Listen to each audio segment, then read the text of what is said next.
Como as empresas que atendem nichos de mercado têm se adaptado nesse novo normal? É o que você vai descobrir hoje no Food Connection.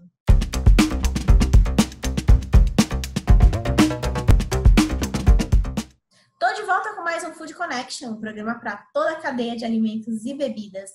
Eu sou Ana Domingues e hoje nós vamos falar sobre as empresas que atendem nichos de mercado, como têm sido esses desafios e quais foram até as oportunidades encontradas. Mas antes da gente começar a falar sobre isso, queria que você já se inscrevesse no nosso canal, ativasse as notificações para acompanhar tudo que acontece aqui no nosso programa. Você também pode acompanhar todos os nossos episódios nas principais plataformas de podcast.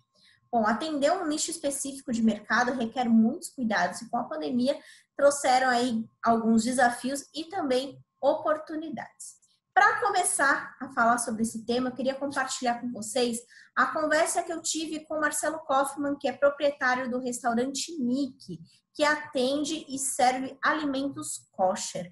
Vamos entender um pouquinho desse mercado, como que tem sido esse momento tão atípico para eles? Vamos lá!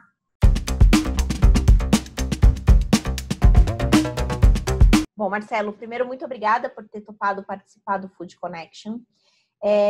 Mas antes da gente começar a conversar, falar um pouquinho mais sobre o restaurante, eu queria que você me explicasse o que é um alimento kosher. Então, primeiro agradeço super a oportunidade de participar com vocês.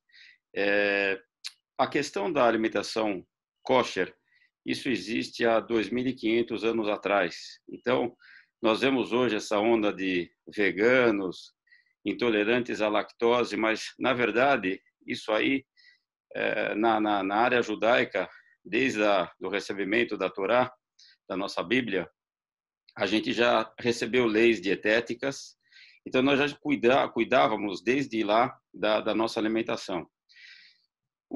Como é que a gente pode resumir de uma forma, vamos chamar de simples? Então, existem várias leis, né, que elas são de acordo com o que a gente chama de halachá, que são as leis judaicas, que se aplicam para várias situações. Então, você tem questões de ética, você tem questões de alimentação, você tem questões de negócio, você tem, em todas as áreas, você tem leis que são regradas pela Torá. Então, no caso do kasher, existem algumas linhas básicas. Uma delas é não misturar carne com leite. Isso é uma lei. Não comer frutos do mar é outra lei. Os animais, nós só comemos os animais que são domésticos, dóceis, não comemos aves de rapina, não comemos insetos. Então, tem uma série de leis que eles restringem vários tipos de alimentos que não seriam apropriados para o consumo. A palavra kasher, ou kosher em inglês, ela significa adequado, apropriado. Então, o judaísmo ele faz um recorte aonde a gente pode e a gente não pode nos alimentar, né? É muito sabida aquela frase que a gente é o que a gente come. Então, nós não queremos comer sangue, não queremos ser sanguinários, não queremos comer animais ferozes, enfim, em termos de comportamento. Então, tudo isso está relacionado, de um lado, que a gente consegue entender, que são leis que o discernimento humano entende, e existem outras leis que nós não somos capazes de entender, porque isso foi dado por Deus, e Deus é infinito, a gente é infinito, então tem coisas que a gente realmente não entende. E me conta uma coisa, Marcelo, quais são os preparos para um restaurante oferecer esse tipo de alimento? Olha, Ana, hoje mais do que nunca, todo mundo está preocupado com os atributos de confiança, de qualidade, né? Se a gente pensar assim recentemente no coronavírus, não sabemos se é morcego, se é cobra, enfim, a gente não sabe, mas com certeza nada disso tem a ver com a alimentação kasher. Se a gente voltar um pouco na época da vaca louca, também, se a gente entender as causas disso, com certeza absoluta, elas não têm nenhuma ligação com a kashrut, com a questão kasher. Esta parte da segurança, da confiança, isso é a base da kashrut, como a gente chama, tudo que envolve kasher, a gente chama de kashrut. Então, nós temos no restaurante um inspetor que ele responde diretamente ao rabino, que nos dá a acreditação, e este inspetor ele fica full time no restaurante. Então, eu, como o proprietário do estabelecimento, eu não possuo a chave. Quem abre e quem fecha o restaurante é esta pessoa que em hebraico nós chamamos de mashgiach. Então, mashgiach, ele é o inspetor, ele é o responsável pelo funcionamento da parte gastronômica do restaurante. Então, todas as matérias-primas para entrar tem que passar pelo mashgiach. Ele aprova o que entra no restaurante. Todo o processo de produção dos alimentos é supervisionado por esta pessoa também. E a saída dos alimentos, quando a gente manda para o delivery, que com certeza você vai me fazer muitas perguntas sobre isso, né? As embalagens elas saem lacradas e tem um selo que é colocado por este mashgiach. Então, quando alguém recebe um alimento que vem de um restaurante kasher, ele vai ver que tem um lacre, além dos lacres normais, tem um lacre que ele faz referência a qual é o rabino que liberou este restaurante. E aí, com isso, a pessoa come sem nenhum receio. Nossa, é muito interessante isso, Marcelo, que bacana. Eu queria perguntar exatamente sobre o delivery, né? A gente sabe que a experiência gastronômica no salão do restaurante é muito importante. Muitas pessoas, né, estão sentindo falta desse momento de estar no restaurante. E eu queria saber qual foi o desafio de trazer a experiência de uma refeição kosher para levar, né, levar toda essa experiência no delivery. Qual foi o desafio para fazer isso? Ana, eu digo com muita humildade que estamos aprendendo e aprendendo a cada dia. O restaurante ele foi foi idealizado para o atendimento presencial, né? E quando foi liberado, então nós tivemos que nos reinventar. E aí o que o nosso chefe Carlos Ramon, ele tinha preparado para a montagem dos pratos, nós tivemos que fazer uma releitura de vários pratos que ele realmente falou, eu não vou colocar isto aqui numa marmita, né? Ele começou um questionamento filosófico, porque ele diz que o cozinheiro tem que cozinhar com a alma, e você sabe como é que chama esses chefes, né? Então, depois de tudo isso, ele falou, Marcelo, a gente vai fazer outro cardápio. Esse aqui eu não vou mandar, e esse aqui a gente vamos reavaliar para ver como a gente vai enviar. E aí, Ana, passamos por, acho que tudo que todo mundo está passando. No frio, a gente inventou um cardápio de coisas gostosas, quentinhas. Então, a sopa chegou na casa da pessoa a primeira vez, ela chegou, já tudo saiu da embalagem. A polenta, ela, pela temperatura dela de cocção, ela acabou danificando a embalagem. E passamos por uma série... A batatinha, se você manda ela chegar murcha, enfim, muita coisa a gente foi mexendo. E agora nós estamos na fase 3 das embalagens, que a gente agora está com a embalagem top, que é aquela que você fecha na máquina, ela vai para micro-ondas, ela vai para forno. Agora a gente está no... por enquanto, acho que é top. Mas, com certeza, alguém vai inventar alguma coisa melhor e nós vamos ter que correr atrás. Com certeza. E o restaurante, ele está abrindo para atendimento presencial nesse momento da reabertura parcial, Marcelo? Sim, nós estamos trabalhando de acordo com o permitido, das 11 às 5. E, se você me permite, nós estamos lançando uma coisa muito legal, que é o Mickey Zoom. O que é o Mickey Zoom, né? Tirando esse horário de pique do almoço, que seria, sei lá, 12h30 até as 2h30, a gente tem o horário das 11 até o meio-dia, meio-dia e meio, das 2h30 até as 5, que é um horário que a gente está com toda a estrutura, todo o nosso custo fixo, todo o nosso carinho, energia disponível. E a gente, infelizmente, a gente não tem esse aproveitamento. Então, como antigamente a gente, vamos no tal café para fazer uma reunião, precisa assinar um contrato, me encontra lá. Eu cheguei a fazer reuniões, até tirando sangue em hospital, eu pedia para a pessoa ir lá para assinar alguma coisa, né? E hoje não existe mais isso, né? Então, a ideia que nós tivemos é montar um cardápio especial de algumas guloseimas, de alguns petiscos, que durante este horário, fora das refeições, nós vamos ofertar. Então, cada pessoa vem no restaurante, a gente tem um terraço super legal, e a gente criou uma área com internet, o restaurante ele tem uma super infraestrutura, e ele vem, cada um conecta seu notebook, seu celular, no Wi-Fi, e cada um vai fazer a sua reunião, vai participar da sua festa, vai dar sua aula, preparar o seu discurso, enfim. E longe daquele dia a dia da casa, que às vezes a pessoa tem... Eu tenho 4 filhos, na verdade 5 considerando a minha enteada. Então, às vezes, eu não consigo trabalhar em casa, você imagina. Então, eu vou para o Zoom, para o Meet, vou sentar, vou preparar. Se eu chegar 11 horas, 11h30, eu vou fazer a minha reunião, já aproveito e almoço. Então, o restaurante ele vai ficar, se Deus quiser, com gente assim, dinamicamente o dia inteiro.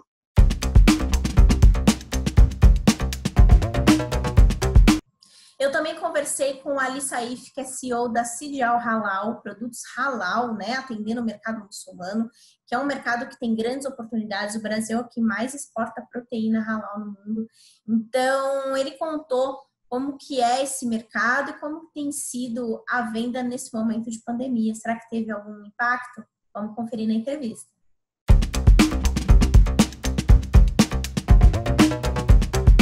Bom, Ali, para começar o nosso programa, eu queria primeiro agradecer a sua participação no Food Connection e começar perguntando sobre esse mercado halal. Conta pra gente o que é o produto halal, conta mais informações, conta um pouquinho mais pra gente. Tudo bem, muito obrigado pelo convite, é uma honra estar com vocês aqui.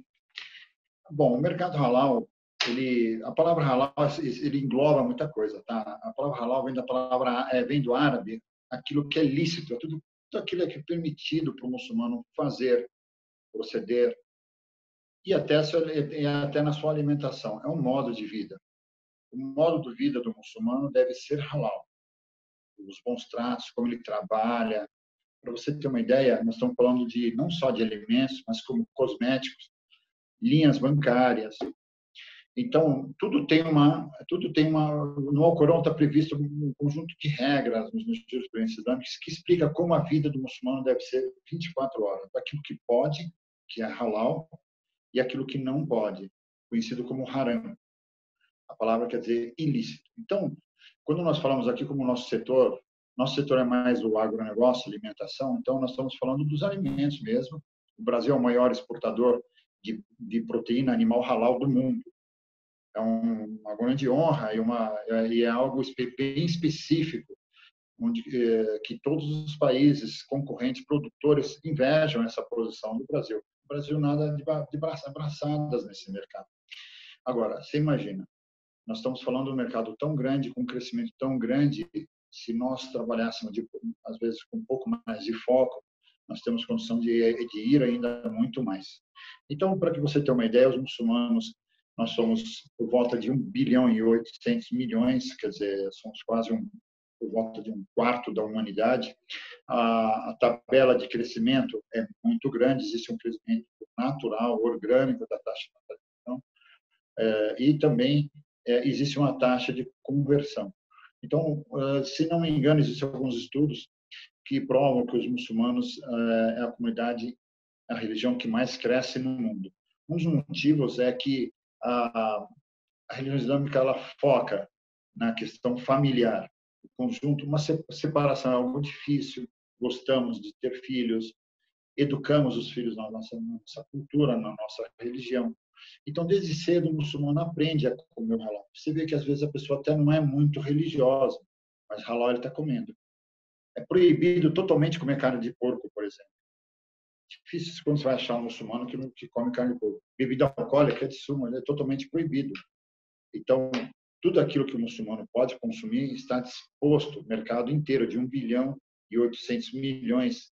de muçulmanos estão dispostos a comprar os nossos produtos. E o Brasil é o país que pode fornecer muito bem esses produtos. Mas tudo isso depende de um controle, de um certo treino que deve haver das empresas, das pessoas que estão participando do processo. Precisamos entender que o abate halal é uma coisa, é uma fase. Antigamente, entendíamos que abate halal era o ponto principal.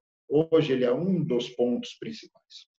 Toda a cadeia deve ser certificada, toda a cadeia deve ser controlada, desde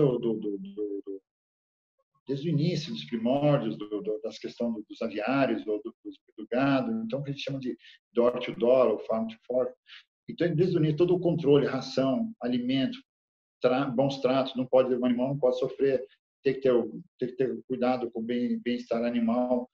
E todos esses procedimentos também têm a ver com o transporte, armazém, e, no caso, até as embalagens é um ponto muito importante para esse mercado. Tudo há um controle. Eu costumo dizer que é o seguinte: não é difícil, só é algo que deve ser feito. E não é difícil para o Brasil, porque o Brasil, nós estamos nesse setor aí, estamos bem avançados, graças a Deus. Então, é só uma questão de decisão, controle e foco. Se as empresas investirem nesse ponto, você está falando no mercado que consome sempre. Você vê que tem vários países maravilhosos lá fora, tipo a Rússia. Só que ela abre e fecha. A Europa sobe e desce, Japão sobe e desce, fecha.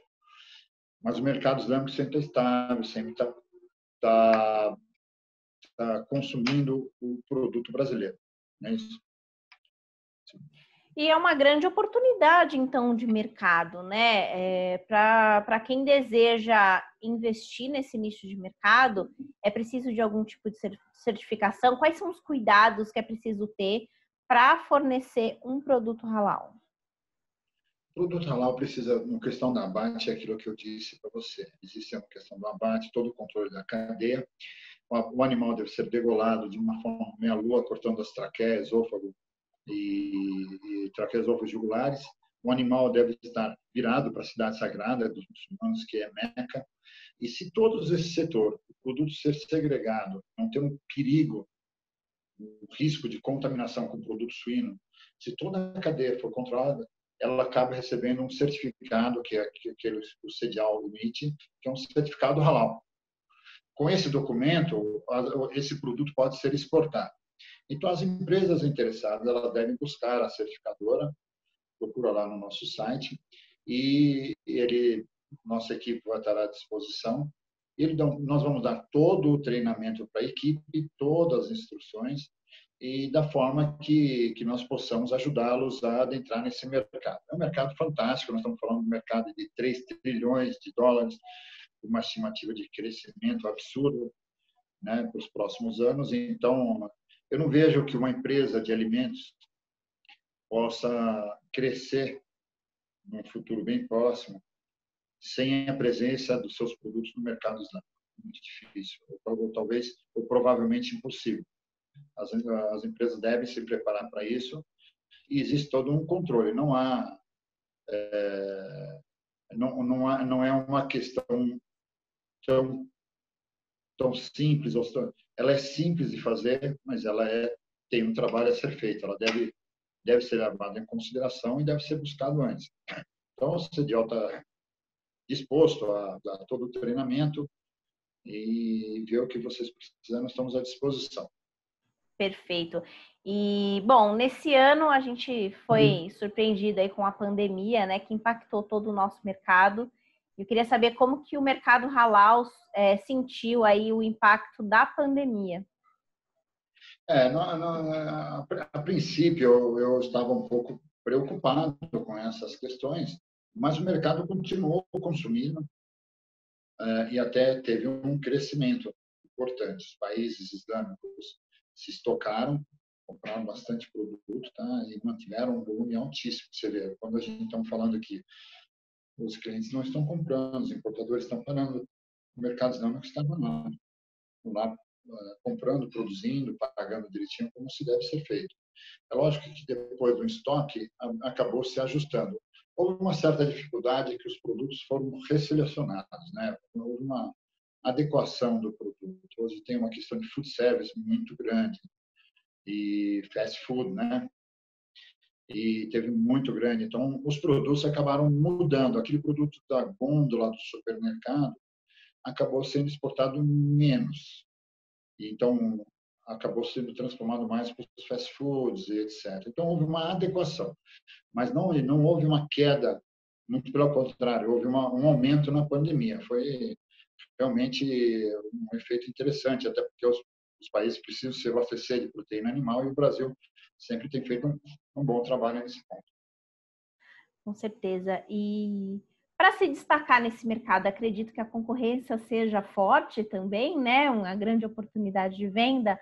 Mas como que uma empresa que investe e atua nesse mercado pode se destacar em meio a tanta concorrência?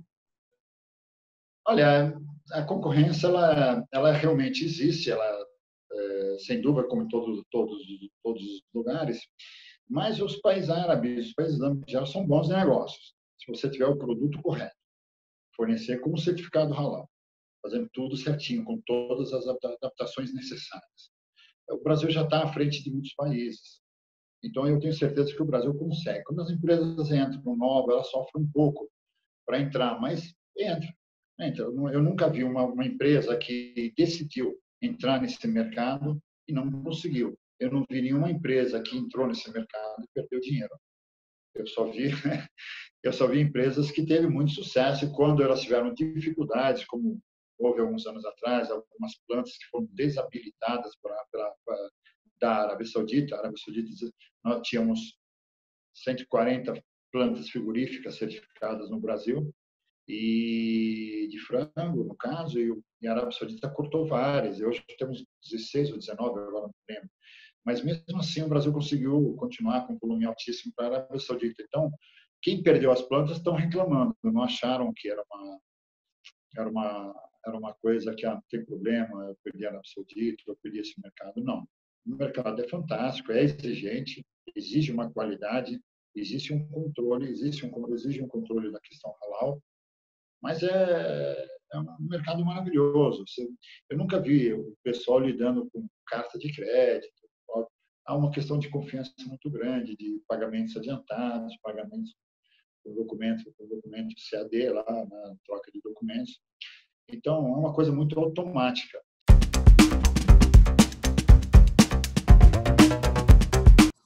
E aí, curtiu entender um pouquinho mais sobre esses nichos de mercado e até se inspirar com essas estratégias? Bom, já dá um like aqui nesse vídeo, compartilha com quem você acha que tem interesse por esse tema e fica ligado que nessa semana ainda tem muito assunto bacana para rolar aqui no Food Connection. Eu te espero amanhã.